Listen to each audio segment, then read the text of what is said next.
आज बात क्यूट की है।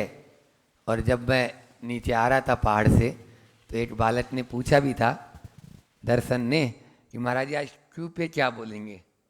अब बता देते हैं कि क्यू पे जो है क्वारल, क्वारल यानी झगड़ा, क्वारल यानी झगड़ा। तो झगड़ा क्यों होता है बोलो?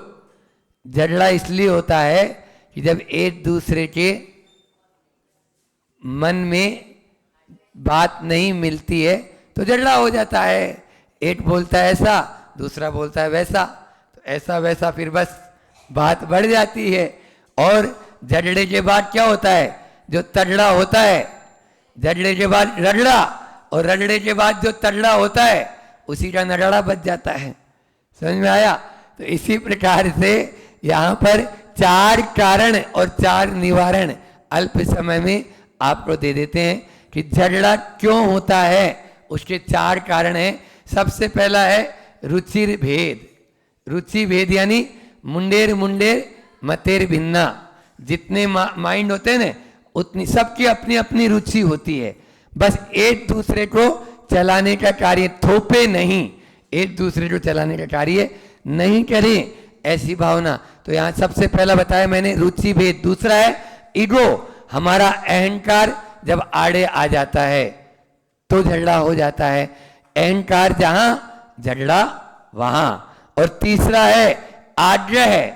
आग्रह मतलब हम ऐसा ही होना चाहिए, बस ही जो है वो झगड़े का कारण है।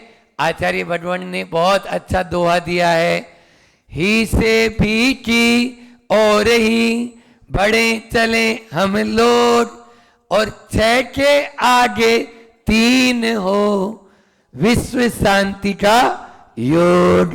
विश्व में यदि शांति की स्थापना करना है तो 6 के आगे 3 लगाओ, 3 के आगे 6 नहीं। 3 के आगे 6 होते हैं तो 36 का आंकड़ा बनता है, और 6 के आगे 3 होते हैं तो 63 साल का पुरुष में आपका नाम आएगा। आग्रह नहीं, अडामेंट नहीं, एडजस्टमेंट हो। और चौथा है स्वार्थ। पहला बताया रुचि भेद, दूसरा ईगो अहम, तीसरा बताया आग्रह, और चौथा है स्वार्थ। स्वार्थ की भावना व्यक्ति के माइंड को संकोच देती है उसको। इसलिए सामाजिक जहाँ भी हित होता हो वहाँ अपने स्वार्थ की, स्वार्थ तो वैसे भी खराब है, स्वार्थ को अपन को नहीं। हाँ, एक बात बता दूं, झगड़ा में देखो मतभेद होगा चलेगा, आपस में मतभेद होगा चलेगा, लेकिन मनभेद नहीं होना चाहिए। वो मनभेद न हो और मतभेद भी ना हो, इसके लिए 4 बात और आपको करके वाणी को विराम करेंगे कि समग्रता का चिंतन। हम यदि समग्रता से सोचेंगे तो झगड़ा नहीं होगा। ठंडे दिमाग से सोचो, गर्म दिमाग अपने बस्ते को, ठंडे मन को ठंडे बस्ते में डाल दो तो झगड़ा बच सकता है। सकारात्मक सोचो, जहाँ जहाँ सकारात्मक सोचेंगे वहाँ वहाँ झगड़ा नहीं होगा। और विनोद प्रिय बनो, थोड़ा मजाकिया होना चाहिए। विनोद प्रिय हो जाते हैं तो झगड़ा नहीं होता है। मान लीजिए एक दूसरे से कुछ तनातनी हो गई तो तनातनी में तो क्या होगा? झगड़ा ही होगा ना। तो थोड़ा सा क्या बोलते हो, फुर्री छोड़ दी तो थोड़ा दोनों ही हंसने लग गए, हंस लिए, बस काम खत्म।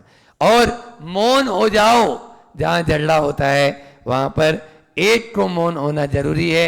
मौनेन कलो नास्ति, कलह का नाश करने वाला कौन है? मौन। इन 4 को अपन को याद रखना है। समग्रता चिंतन, सकारात्मक सोच, विनोद प्रिय बनना और मौन होना, तो झगड़े से हम बच सकते हैं। हम सब प्रेम, आपस में भाईचारे से प्रेम से रहें, इसी भावना के साथ में बोलिए अहिंसा परमो धर्म की। आचार्य गुरुवर विद्यासागर जी महाराज की